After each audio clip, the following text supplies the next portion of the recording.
Hola amigos, soy José Carlos Carmona, escritor y profesor de creación literaria de la Universidad de Sevilla. Agradezco a los amigos de literatura.com que me han invitado a intentar aportar algo para vuestra creatividad cuando estéis escribiendo un relato.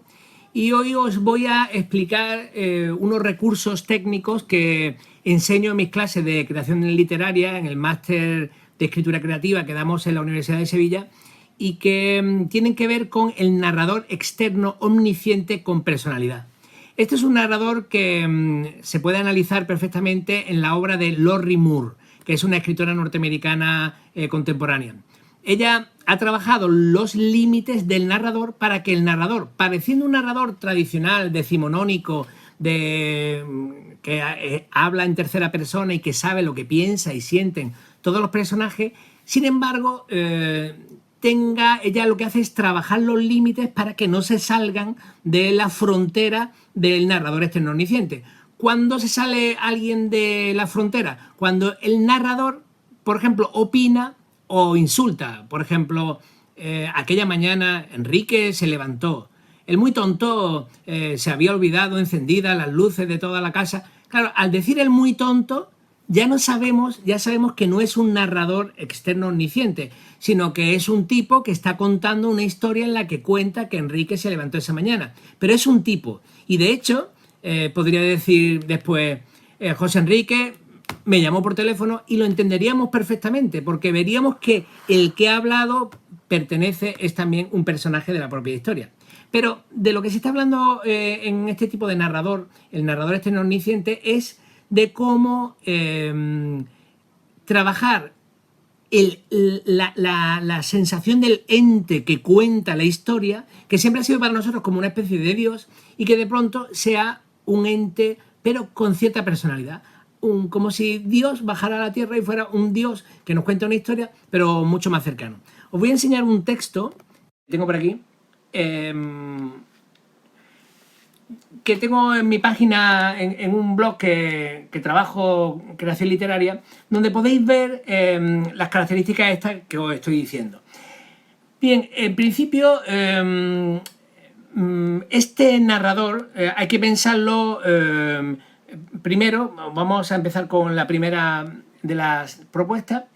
Intenta hacer que la voz del narrador sea simpática. ¿Cómo se hace que un narrador siga siendo un ente, pero que sea simpático? Pues, como hemos dicho, el ente este sabe la verdad del mundo. Pero lo que queremos ahora es que la cuente con algo de simpatía. Es como si siempre hubiéramos imaginado, sigo por aquí, que el día en que Dios hable con nosotros será la voz de un señor serio, parecido a un juez. Es el momento de juzgar tu vida. Pero el cambio está en hacer de ese ente, sin quitarle sus poderes, que simplemente lo exprese de manera más sencilla, cercana, agradable, simpática. Por ejemplo, y ahora, bueno, ya sabes lo que viene, hay que juzgar tu vida. ¿Veis cómo? Siendo un ente desde fuera, le aporta algo que hace que parezca más cercano. Todos estos ejercicios que os planteo también es para que intentéis probarlo, porque veréis que funciona muy bien. Otro recurso es el de la construcción rítmica de las frases. No es lo mismo decir, es el momento de juzgar tu vida, que decir, es el momento, sí, el momento de juzgar tu vida. ¿Veis? El ente no ha añadido nada que implique opinión. Quizás pareciera una duda, pero no llega a serlo. El ente con personalidad sabe lo mismo que el sin personalidad, que ha llegado el momento de juzgar. Pero al decirlo con ese ritmo, no parece tan férreo. Entonces, ¿qué es lo que se hace? A la frase normal se le añade algo que le dé un poco de contenido. Luego os pondré un ejemplo más amplio. En tercer lugar, la tercera técnica que utilizamos son mini flashbacks de diálogo. Bueno, esto es una técnica un poco compleja, pero muy útil, y que os animo a que alguna vez intentéis averiguar bien cómo funciona. Os la cuento un poco por encima y cuando ponga el ejemplo lo entenderéis mejor. Esta técnica lo que hace es que vamos a ver al personaje. ¿Cómo vemos al personaje? Porque el personaje va a intervenir en un momento anterior y por medio de una frase dicha en un diálogo. Entonces, no es simplemente que nos vayamos al pasado y contemos algo del pasado, sino que un personaje de pronto se meta en la escena diciendo algo que había dicho en el pasado. Os pongo un ejemplo. Siempre hay que crear como una especie de situación. Imaginad que la situación es las cenas de Navidad en casa de mi abuela siempre eran muy movidas. ¿Vale? Cuando nosotros escuchamos la frase la cena de Navidad en casa de mi abuela siempre eran muy movidas, lo entendemos, pero lo estamos viendo. Sin embargo, si os digo la cena de Navidad en casa de mi abuela siempre eran muy movidas. Abuela, el pato tiene una pelota de ping-pong dentro de su barriga. Entonces, cuando leemos esa frase, entendemos que vemos la escena, vemos que alguno de los comensales le está diciendo a la abuela que está allí sentada, abuela, el pato tiene una pelota de ping-pong dentro de la barriga. Entonces, os lo comento así para que veáis cómo el hecho de añadir una frase que alguien ha dicho en un momento determinado anterior, de pronto nos puede hacer ver la imagen. Es un recurso fantástico y ahora en el ejemplo lo veréis también, ¿no? Luego, como cuarto elemento, creo que los escritores del siglo XXI tenemos que preocuparnos por hacer comparaciones modernas, que sean rompedoras, que sean simpáticas, otra vez, ¿no? Las comparaciones, como sabéis, se utilizan siempre por medio del cómo o directamente, si no se utiliza el cómo, es una metáfora en la que se dice que algo es como otra cosa, ¿no? Bien, pues la idea es uso del cómo para crear un estado de soltura impropio de un ente narrador, pero que sin embargo no traspasa sus límites. Se sabe que un narrador puede hacer comparaciones, esto es un arte, pero si las comparaciones son curiosas, pensamos que detrás hay alguien curioso. Pero si hay alguien, ya no es un ente. Ahí está el problema de los límites. Ahora os voy a poner el ejemplo, y en un momento se dice, os digo a partir de aquí, ella estaba histérica. Hablamos de Elena, una chica que es la protagonista de la escena, ¿no? Que estaba encerrada en su piso. Si el narrador pone comparaciones para explicarnos cómo de histérica estaba Elena, puede bordear los límites de un narrador omnisciente ente. Por ejemplo, ella estaba histérica, como las monas enjauladas en celo, como las yonkis que no quieren volver a caer, como una madre que ya ha tenido 4 hijos y mira el predictor. Como veis, el último cómo puede hacer sonreír al lector y hacerle pensar en qué original es el autor. Pero en realidad debería decir que el original es el narrador. Como veis, hemos utilizado aquí además también una estructura de 3 partes. Ella estaba histérica, como las monas enjauladas en celo, 1. Como las yonkis que no quieren volver a casa, 2. Y ahora, como una madre que ya ha tenido 4 hijos y mira el predictor. Como vemos, esto es una estructura también, y os lo comento para que sepáis algo más, una estructura como la que se utiliza en los monólogos cómicos. O sea, hacer estructuras de 3 comparaciones en la que la última sea más brutal que las anteriores. Y si lo hacéis así, veréis que tiene gracia, que tiene chispa, ¿no? Bien, vamos con el quinto recurso. El quinto recurso es el más difícil de usar sin traspasar los límites del narrador omnisciente. Es opinar, pero opinar sin que parezca una opinión. Por ejemplo, eliminando el verbo en la frase era una vergüenza. Así, por ejemplo, paso a la siguiente, un segundo. Eso. Así, por ejemplo, voy a ponerle para poder... no, esto no es aquí. Para poder señalaros eso. Si viéramos la frase, en vez de aquí arriba, el campo de batalla era todo desolación y muerte, angustia y horror, una vergüenza que toda una sociedad había permitido. Cuando leemos la frase, las palabras es una vergüenza, de aquí, en esta frase, ¿realmente es una opinión? Lo repito, desde arriba, el campo de batalla era todo desolación y muerte, angustia y horror. Una vergüenza que toda una sociedad había permitido. Ahora, fijaros, vamos a compararlo con otras 3. Fijaros, la primera, la vergüenza hecha carne de toda una sociedad. No es lo mismo una vergüenza que toda una sociedad había permitido que la vergüenza hecha carne de toda una sociedad. O segundo ejemplo, era una vergüenza que toda una sociedad permitiera tal carnicería. Claro, al decir era, vemos que ya le da un valor. Ahí está opinando el narrador. Y la tercera, una vergüenza que toda una sociedad había permitido. Entonces, en el primer ejemplo, la vergüenza hecha carne. En este primer ejemplo, la vergüenza hecha carne de toda una sociedad es un narrador ente. El segundo es una vergüenza que toda una sociedad permitiera tal carnicería, es una opinión y no queremos opiniones del narrador. Y la tercera, una vergüenza que toda una sociedad había permitido, es una opinión pero que podía ser de un ente, o sea, algo a medio camino. Vale. Hay que intentar también este ejemplo, ¿no? Entonces, os pongo un ejemplo de una escena que yo he inventado en la que vais a ver claramente que un chico va al piso de una chica, quiere hablar con ella, y entonces insiste en el portero electrónico, llama porque quiere subir, hablar con ella para decirle que la quiere mucho y tal, pero la chica tiene otro novio, entonces, pero días antes se habían besado. Perdona que os haga spoiler, pero es importante para que entendáis el ejemplo. Vale, entonces vamos con el ejemplo.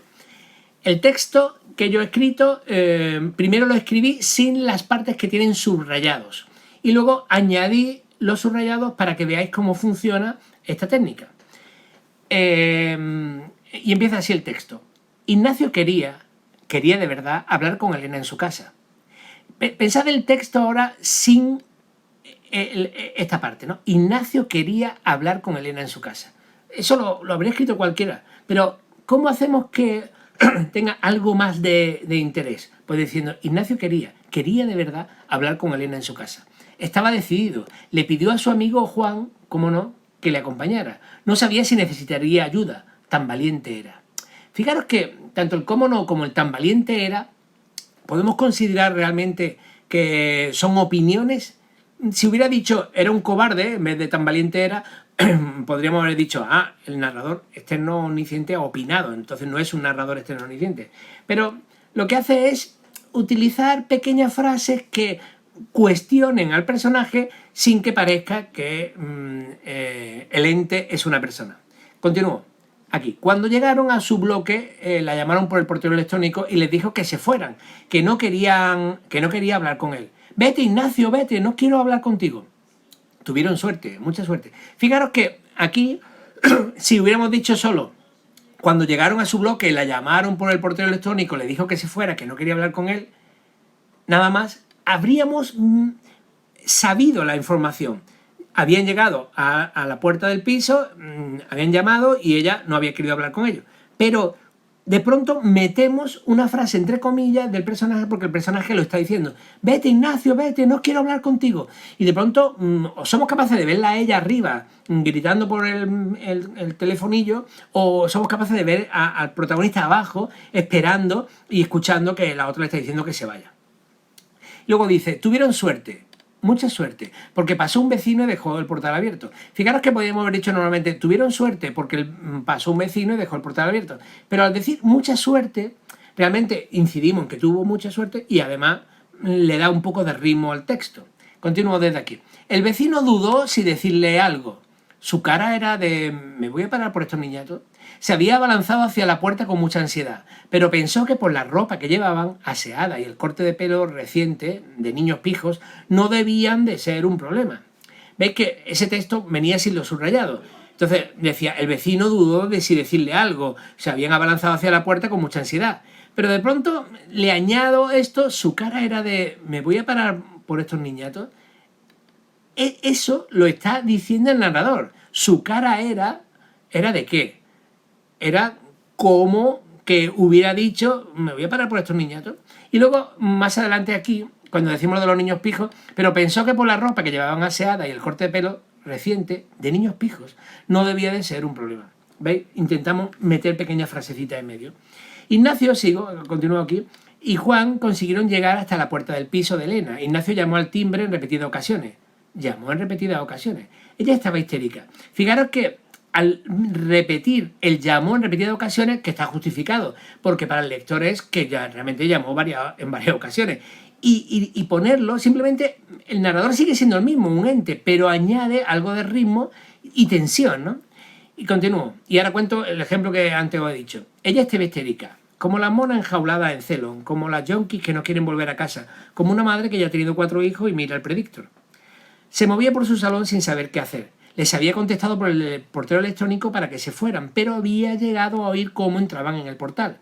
Habría salido algún vecino y se habrían colado. Ella les gritó enfadada desde dentro, para decirle, ¿qué quieres? Te he dicho que me dejes. Fijaros cómo esto lo hace mucho Lord Rimmer, ¿no? Que quiere mostrarse atacante y lo único que hace es repetir la misma frase. Dice, ella le gritó enfadada de dentro para decirle, para decirle 2 puntos. Pero ¿es un narrador persona o es un narrador omnisciente? Simplemente ha repetido una frase. Seguimos teniendo un narrador omnisciente, pero se ha convertido en narrador con cierta personalidad. ¿Qué quieres? Te he dicho que me dejes. Déjame entrar, Elena, le dijo sin gritar. Él amaba a esa mujer más que su novio, que vivía en Barcelona. Este finde no podré ir, juega el Barça. Y la tenía siempre abandonada. ¿Veis cómo hemos utilizado aquí el mini flashback de diálogo? Él amaba, hemos dicho aquí, él amaba a esa mujer más que su novio que vivía en Barcelona. Este finde no podré ir, juega el Barça. Y de pronto lo hemos visto al tío gilipollas dejando a su novia por ir al fútbol. Y lo hemos visto porque hemos metido una frase sin explicar quién la estaba diciendo, pero el lector lo ve, porque el lector del siglo XXI es muy rápido, está acostumbrado a los cambios de plano con facilidad. Y a todo eso le da mucho ritmo, ¿no? Y continúo. Y la tenía siempre abandonada. 2 noches atrás, ella le había besado apasionadamente, pero apasionadamente. Y no se podía olvidar de semejante subidón. Fijaros que hemos vuelto a hacer el recurso de repetir la frase con cierto ritmo. Luego Ignacio la había llamado, pero ella, Elena, la bella Elena, la de los besos carnosos, no le había cogido el teléfono. Vale, ya más o menos los recursos son los mismos. Os sigo leyendo y fijaros en las frases que están subrayadas. Él sabía lo que pasaba. Lo sabía bastante bien. Ella estaba chapada a la antigua, como los tapones de estaño de las antiguas Coca-Colas. Y debía de haber padecido un ataque de mala conciencia. Y seguro que era por eso que ella se había planteado dejar de verlo. Mi novio se llama Pau y no Ignacio, imbécil. Como no me abras, empezaré a gritar. ¿Veis que estamos también ante un lector que necesita ser un lector moderno, ágil, que vaya cambiando de plano, que sepa leer bien, ¿no? Que pueda entender todo? Y fijaros que esta comparación, la de como los tapones de estaño de las antiguas Coca-Cola, es una comparación, pero intenta tener su chispa, ¿no? Intenta no ser una comparación tópica, ¿no? Continúo aquí. Juan le susurró, un susurro asustado, de soldado en retirada. Si te pones a gritar me piro. Ignacio le hizo un gesto con la mano para que le dejara, ese era su amigo, ¿no? Para que le dejara en su avance imparable. En serio, no quiero verte, dijo ella desde dentro. Déjame en paz. Ábreme, Elena, ábreme. Empezó a subir el tono de su voz. Ábreme, Elena, te quiero, gritó más fuerte. Pero el grito la sonrojaría porque ya no iba solo de abrir la puerta. Te quiero, Elena, te quiero. Él ya sabía este truco, sabía muchos trucos, de una vez que le hizo lo mismo su ex de Madrid. ¡Te quiero! Juan le tocó en el hombro, lo miró y le hizo seña de que se iba, lo dejaba, lo abandonaba en su avance para conquistar a una chica con novio.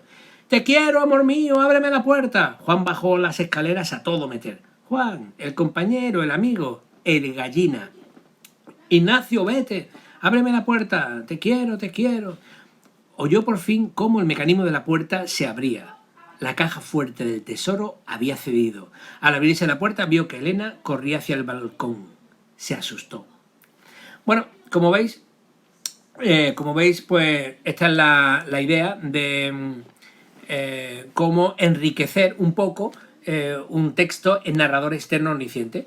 Simplemente empezamos escribiendo el texto normal y luego intentamos añadirle cosas. Claro, los buenos escritores ya tienen esa ingeniería en la cabeza y cuando se ponen a hacerlo van directamente introduciéndolo mientras que lo van escribiendo. Se van dando cuenta, paran y dicen qué ritmo, qué personalidad quiero aportarle a este tipo de narrador para que el lector del siglo XXI no se siga aburriendo con lecturas que ya ha leído 1000 veces.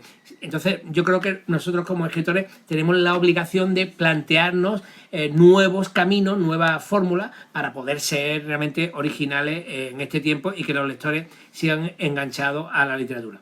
Bueno, espero que os haya gustado, quedo a vuestra disposición, estoy encantado de poder haberos ayudado. Un saludo, hasta luego.